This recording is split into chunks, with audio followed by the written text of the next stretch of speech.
இயேசுவிலே பிரியமான சகோதர சகோதரிகளே, உங்கள் எல்லோருக்கும் ஆண்டவராகிய இயேசு கிறிஸ்துவின் பெயரால் காலை வணக்கங்கள் மற்றும் வாழ்த்துக்கள். நான் உங்கள் அகஸ்டின் வேதியன். இன்று ஜனவரி மாதம் 15ஆம் தேதி 2026ஆம் ஆண்டு. ஆண்டவரின் மடியில் 5 நிமிடங்கள். இன்றைக்கு பொங்கல் திருநாளை கொண்டாடுகிறோம். பொங்கல் விழா கொண்டாடும் எல்லா ஆண்டவருடைய பிள்ளைகளுக்கும் இனிய பொங்கல் திருநாள் வாழ்த்துக்கள் மற்றும் ஜெபங்கள். சகோதர சகோதரிகளே, விவிலியம் இவ்வாறு சொல்லுகிறது: ஒருவர் என்னுடனும் நான் அவருடனும் இணைந்திருந்தால் அவர்கள் மிகுந்த கனி தருவார்கள் என்று ஆண்டவர் சொல்கிறார். நான் பலன் கொடுக்கணுமா? நான் கடவுளோடு இணைந்திருக்கணும். கடவுள் என்னோடு இணைந்திருக்கணும். இதில் ஒன்று குறைந்தாலும் பலன் கிட்டாது.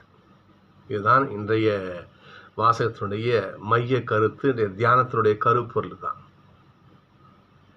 ஒரு முறை அமெரிக்காவிலே உள்நாட்டு போர் நடந்ததுதான். கருப்பின மக்களுக்கும் வெள்ளையின மக்களுக்கும் மிகப்பெரிய ஒரு போர். அப்போ அப்ரஹாம் லிங்கன் அமெரிக்காவோட அதிபராக இருக்கிறார்.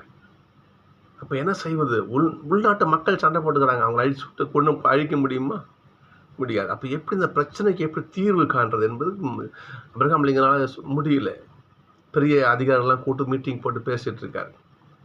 அப்போது அங்கே இருக்க ஒருத்தர் சொன்னாராம், அப்ரஹாம் லிங்கன்ட்ட ஒருத்தர் சொன்னாராம், அதிபரே கவலைப்படாதீங்க, கடவுள் நம்ம கூட இருக்காரு, ஒன்றும் நடக்காது, தைரியமாக இருங்கன்னு சொன்னாராம்.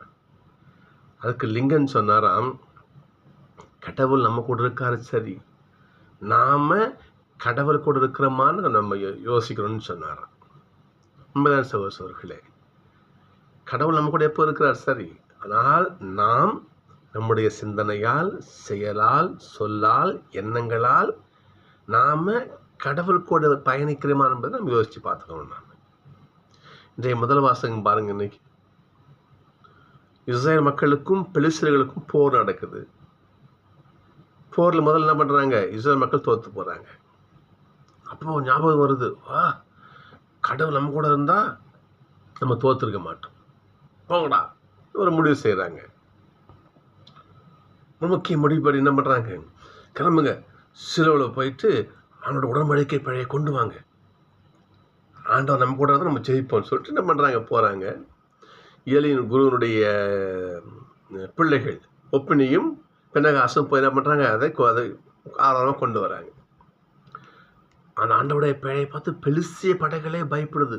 ஐயோ, கடவுள் அவங்க கூட இருக்காரு அப்படின்னு பெலிஸ்திய படைகள் பயப்படுது. இருந்தாலும் அவர்கள் தோற்று போகிறாங்க. சொல்களே, கடவுள் அவரோடு இருக்காது சரி, ஆனால் அந்த மக்கள் சொன்னாலே அதோட சிந்தனையால், செயலால், சொல்லால், எண்ணங்களால், வாழ்க்கையால் அவங்க ஆண்டவரை கூட பயணிச்சார் என்பதற்கு மிகப்பெரிய கேள்விக்குறி. ஒப்பினியும் பினகாசுவும் தீய இச்சலிலே மூழ்கி இருந்தவர்கள், ஏழி குருக்களுடைய பிள்ளைகள். அவங்க தான் என்ன பண்ணுறாங்க? அவங்க கூட வராங்க. அப்போது இவர்கள் ஆண்டவர் கூட இல்லை, ஆண்டவர் தான் கூட இருந்து நம்ம நல்லது செய்யணும் ஆசைப்படும். எந்த வகையில் நியாயம் யோசிச்சு பாருங்க பாப்போம். நான் ஆண்டவர் கூட இருக்க மாட்டேன், ஆனால் அவரும் என் கூட இருக்கணும். எந்த வகையில் நியாயம் இது? ஆண்டவர் தன் உடனிருப்பை விலக்கிக் கொள்கிறார். அந்த மக்கள் அடிமையாக பிடித்து கொள்ள போகப்படுகிறார்கள். நான் ஆண்டவரோடு இருக்கணும், அவர் உண்மை விசுவசிக்கணும், நான் அவரோட பயணிச்சாதான் எனக்கு ஆசீர்வாதம் கிடைக்கும். நச்சது பாருங்க. இன்னைக்கு ஒரு தொழுநோயாளன் ஏசப்பாட்ட ஓடி வரான். இயேசுவே, நீர் விரும்பினால் நான் குணமாவேன். என்ன விசுவாசம் பாருங்க. நீங்க விரும்பினா போதும், அந்த உங்களுடைய எண்ணம், உங்களுடைய விருப்பம் எனக்கு குணம் கொடுக்கும், எனக்கு கொடுங்கன்றான். ஏசப்பட வார்த்தை பாருங்க பார்ப்போம். அப்படியா?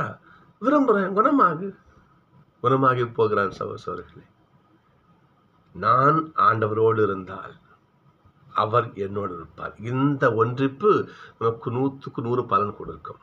மாறாக ஒன்று குறைந்தாலும் பலன் கிட்டாது. நம்முடைய வாழ்க்கையிலே ஒவ்வொரு தருணங்களிலும் நம்முடைய சிந்தனை, சொல், செயல், எண்ணங்கள் அனைத்திலுமாக நாம் ஆண்டவரோடு கலந்திருந்தால், அவர் திருக்கரம் நம்மோடு கூட இருந்தால் அருளுக்கும் ஆசிருக்கும் பஞ்சமே இருக்காது. எனவே அதற்கான வழியை காண்போம், அதற்காக ஜெபிப்போம். நாளை சந்திப்போம்.